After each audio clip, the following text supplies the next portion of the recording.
Hey everyone, it's Ben Hardy here, and in today's going to be doing a comparison between the Ford F-150 Tremor and the Ram 1500 Rebel. Before we get in this video, I want to give a huge shout out and thank you to the Larry Miller Ford Lincoln here in Provo and the Dodge Ram here in Provo for giving me some time with both of these trucks. I'll include a link to their websites in the description down below so you can check out what they have currently. And then on a side note, if you want to save time and money the next time you purchase a car, link to my car buying guide in the description down below. Let's get into it.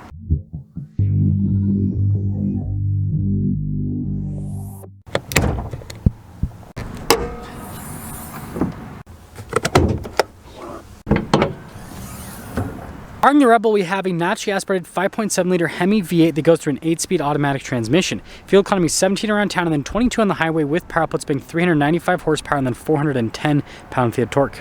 Powering the Tremor is a twin-turbo 3.5 liter V6 that goes through a 10-speed automatic transmission. Fuel economy is 16 around town and then 20 on the highway, with power outputs being 400 horsepower and then 500 pound-feet of torque. Now, before we move forward with the comparison, I do want to mention, if you want to see more videos just like this, then I recommend you subscribe because I post content every single day. So starting with the Rebel, it definitely has an aggressive front end. You guys can see the hood vents there, and then notice how the whole front end has been like blacked out for the most part. You do have silver with the Ram logo and with the skid plate. Now, being an off-road truck, we've got just over 9 inches of ground clearance as standard. If you get air suspension, that bumps it up to 10.8 inches. Now, the Tremor also has an aggressive appearance with some accenting there on the hood, and a lot of people have tried to tell me that the bronze accenting is in fact orange. There is no way that is orange. Anyways, ground clearance on the Tremor is 10.9 inches. Now, both of these trucks have 33-inch tall tires wrapped around 18-inch wheels, as you can see, but look at the tread pattern difference with the tires. The Rebel definitely has bigger knobs, that's for sure. And then notice with the Rebel wheel, it's all blacked out with silver, whereas the Ford wheel is just darker. And then here's our full side view with the Rebel. You guys can see the fender flares there in the front and in the rear. It does have a slight raked setup, so the front end is slightly lower than the back end, but it's pretty level overall. It does have a lift compared to a regular Ram 1500. And then something else to note, we've got multi-link suspension in the back end, and then we have Bilstein shocks. So just like the Rebel, the rear end of the Tremor is slightly higher than the front end, but it also has a lift. It's also slightly wider with the track compared to a regular F-150. Now, the shock setup's a little bit different. We've got monotube in the front and then twin tube in the back. So here are the key fobs for the trucks. Obviously got the manufacturer logos, and then on the front they have the same exact functionality with tailgate drop down and remote start and all that. Now, popping to the bed of the Ford, we've got Ford's tailgate step. You've got the measuring chart here in the back. We've got an outlet. We've got LED lights. No bed line or anything like that, but you can easily add that in after the fact. And then with the tailgate, it's a little bit heavier to lift up just because of that tailgate step. Now, with the Ram, there's not much to talk about. It's basically a truck bed. They keep it simplistic. You can add LED lights and everything. This one just doesn't have it. But anyways, with the tailgate, a lot lighter, that's for sure. Now, wrapping things up with rear styling, with the Ford, it's a little bit more angular with the lines a little bit sharper, whereas with the Ram, everything's a little bit more rounded off. They both have the dual exhaust tips there at the bottom, as you can see, and they both have spare tires underneath that are full-size spares for those of you that are wondering. And then something I forgot to mention about the Ford, we do have leaf springs in the back for those of you that are wondering. But let me know which truck you like better. Now, inside you guys can see the stitching throughout with the Tremor and then the darker trim, and then this continues onto the seats, which have the inserts there. Again, more of that contrasted stitching. And then being a crew cab, tons of space, got a little storage pocket. You guys can see the cup holders, vents, all of that. Headroom back here, also great. Now, the Rebel has this interesting two-tone interior with the red and the black, and I like this trim here. I think it looks pretty cool. And then here are the seats, just like the Ford. You've got inserts there. They're vinyl on the outside with all the red and everything. Getting in, ooh, definitely have to step up quite a bit. Legroom's really good. Back here, we got a little ice bucket here in the back. And then headroom, also good. And then you'll notice we got some cup holder action. Heated seats, USBs, power outlets, all of that. So a little bit more when it comes to features. Now, popping to the front of the Ford, you guys can see all of the accenting. All of our window controls, front two are automatic. Got your mirror adjustments, door lock and unlock. And the mirrors do have blind spot monitoring. And then here's the front seat, it says Tremor on it. You can see the insert there in the center. Payload capacity 1,657 pounds. And getting in, those steps help out quite a bit, I will say. Ooh, pretty cool. So here is the steering wheel. Got more contrasted stitching, some controls for the center stack. We got our adaptive cruise control. It is you know, part digital, part analog. We do have a bunch of different drive modes with the Tremor for both on-road and off-road use, for those of you that are wondering. And then we also have a 360 camera system with the Tremor as well. So that's another point for this truck. This also does come with, it's at the top here, off-road cruise control, and then you got like your parking sensors, all that. But yeah, big 12-inch display. Response time with this screen is pretty solid. It does take a second for some stuff to load up. You got your trail turn assist here in the screen itself, which is nice. And then we also have your Pro trailer brake controls, and then your driveline select. Because this is an XLT Tremor, we don't have four-wheel drive auto, but we still have four-wheel high and four-wheel low. Locking differential in the rear. Got all of your controls here for the radio, climate controls, heated seats, and you guys can see some USB action. And then here's your shifter. It does fold down, got some cup holder action. This one has the workbench center console. Pretty big. Everything's fixed though. And then you guys can see here, I like the trim here on the Tremor. I think it's pretty nice. And then we do have a power sliding window. And then we've got 6 auxiliary switches. Now, lots of red over here in the Rebel, that is for sure. Automatic with the windows, just like in the Tremor. We've got memory seats.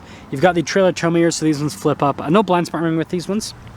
And then here's the seat. You can see the inserts there, and obviously it says Rebel on the side. Payload capacity is 1,449 pounds, so a little bit less than the Ford. You got like your pedal adjustment and everything there. Getting in, yeah, a little bit harder without the side steps. Nice. Ooh. So here is the steering wheel. Notice that's like perforated right there.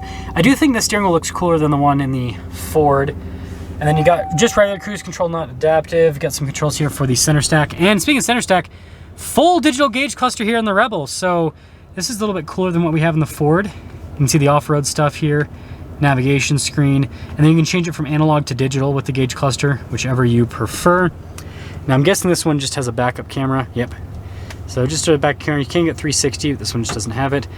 Dual zone climate, heated seats, heated steering wheel. Got a big 12-inch display, vertical instead of horizontal like in the Ford. You know, overall response time and usability, I'd say it's pretty equal to what you have in the Ford. And they got our dial shifter. Driveline, just like the Ford, so no four-wheel auto. Interesting. Do have off-road cruise control just like the Ford, axle lock, you got your auto stop start, no trail turn assist, that's just not a Ram thing right now. And then here's the center console. I do like this center console more because like look how it slides. That's pretty cool. Got your wireless phone charging pad, some USB action, got a little outlet down below, double glove box, Rebel logo, and then you guys can see the padding here on the dash, which is nice, and then power sliding window as well. And when it comes to price, both of these trucks sticker for about $67,000.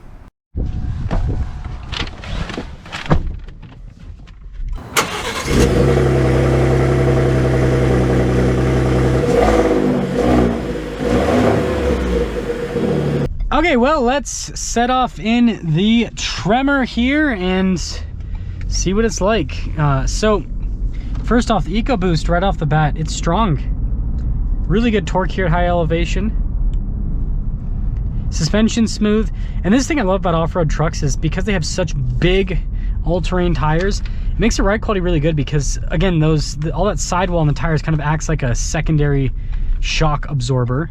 So I think that is a big positive here with the Tremor. And we'll get our acceleration here with this EcoBoost. That's quick. Got a little turbo blow off there, that's fun. Yeah, I mean, it's got 400 horsepower, 500 pound-feet of torque. It's got a lot of power. The thing I find interesting though is the Ford has worse fuel economy than the Ram. So like you're downsizing by a couple cylinders and you're still getting worse fuel economy. But anyways, with that being said, I think the Tremor drives well. I think the seats are comfortable. I think suspension's great. Let's go compare it to the Rebel.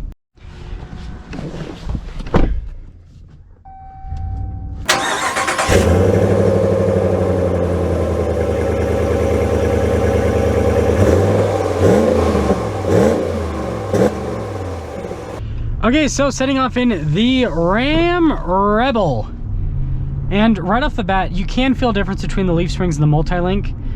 This has a more planted feel, 100%. It does also, it does feel like a heavier vehicle. It is heavier, in fact, but you can actually perceive it, which I think is pretty interesting overall. Aside from that, seat comfort's pretty similar with both of these. Oh man, we got tons of traffic, of course. But yeah, seat comfort's pretty similar with both of them. They're both comfortable. In terms of cabin feel, the Ram, because of how the window goes, this is just like a Ram thing, it feels kind of more closed off. Looks like we finally got an opening here. Take it. But see how the 5.7 Hemi performs. So not as much oomph as the EcoBoost, but it's still quick. I mean, it's still got a lot of power. 392 axle ratio helps out quite a bit. So to cap things off with this comparison, I prefer the, even though, you know, V8s are life, I get it. I prefer the power of the Ford, right? It is more powerful. Obviously I like the sound of this one more.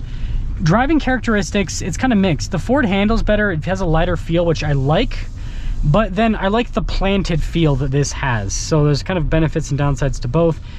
Interiors, again, it's also mixed. I like the horizontal screen in the Ford more, but I like the center console more.